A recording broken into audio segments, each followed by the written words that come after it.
কারণ আমি একটা পাখির ভ্যান চালাই, একদিন বৃষ্টি হলে 4-5 দিন যেতে পারি না কাদার চোদনে, মানে ঠেলেও ভ্যান বাই করতে পারি না। আপনারা যদি দয়া করে রাস্তাটা একটু করার চেষ্টা করেন তবে অনেক ভালো হয়।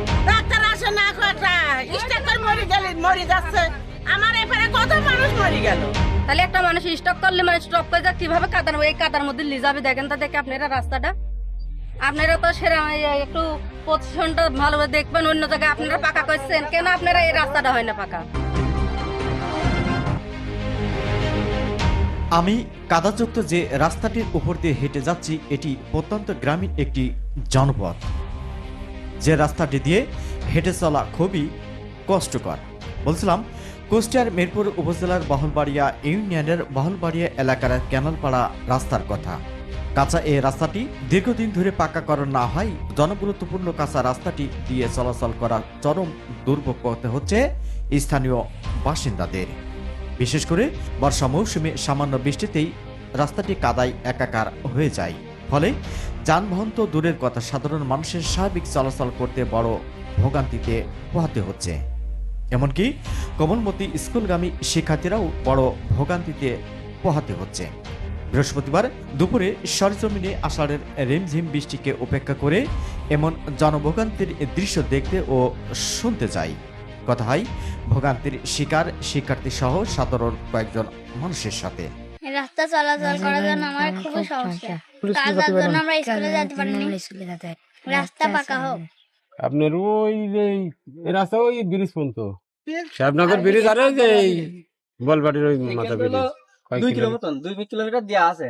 এখন চলাচল করা খুব কষ্ট, এখন না আসলে তো কোনো হচ্ছে না, হয়তো হচ্ছে না। বলেন কাদার ভিতর যে ভাবতে হোক যাওয়াই লাগবে। এই অবস্থা তো অনেক দিন থেকে, বৃষ্টি হলে তো এই অবস্থা হয় না, যাতায়াত করা খুবই সমস্যা। চাচ্ছি যে দ্রুত এই রাস্তাটা যদি পাকা করে দেওয়া হয় তাহলে তো আমাদের জন্য খুব সুবিধা হয়। এই যে বাচ্চা সব স্কুল থেকে আসে, যে কাদা মাটির সমস্যা, বাচ্চারা যে ভিজে যায়, এই অবস্থা স্কুলে যাওয়া খুবই বাচ্চাদের জন্য সমস্যা।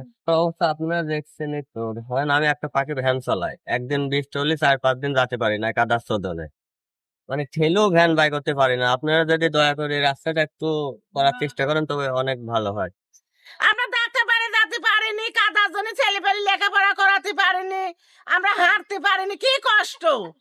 সব প্রাইভেটের মানুষেরা ঘরে পড়বে মরে যাচ্ছে, সব ডাক্তার আসে না কটা স্টক করে মরে যাচ্ছে। আমার এপারে কত মানুষ মরে গেল। আমরা কিছু চাই না, আমার রাস্তাটা করে দিলে হয়তো উচিত না। আমরা হচ্ছে এত কষ্ট করছি, একটা রুগী মুগে হইলে এবারে মানুষ যে টপ করে ডাক্তারখানায় লিজাবি, সেটাও তো পারে না লিজাতে, এই কাদার জন্য লিজাওয়ার জন্যই।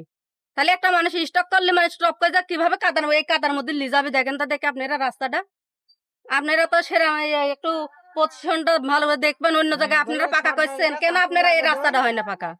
আমরা রাস্তাটা পাকা করে দিতে চাই, পাকা করে নিব। হাঁটতে পারেনি, পরি যায় ধূপধাপ করি, একটু ভালো করলে পরে ভালো সুবিধা হয়, সবাই সুবিধা হয়, খালি আমার একার না। আমরা তো যুগ যুগ ধরেই দেখছি এটা। আসার পর যখন আসবেন ভোট নিতে শাকুন আসবে, ভোটের সময় শাকুন আসবে, তবে না এখন আসবে।